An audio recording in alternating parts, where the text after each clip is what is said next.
বন্দে পুরুষোত্তমম।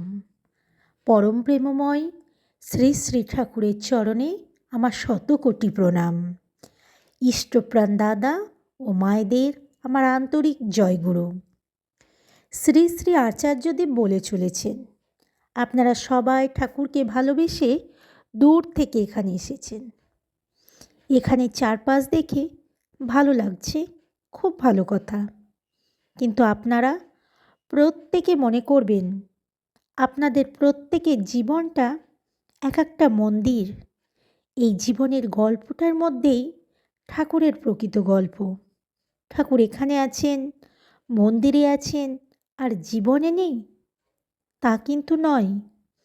আমরা যখন মন্দিরে যাই তখন অবচেতনে বলি এখানে ঠাকুর আছেন, তাই সেখানে তিনি থাকেন।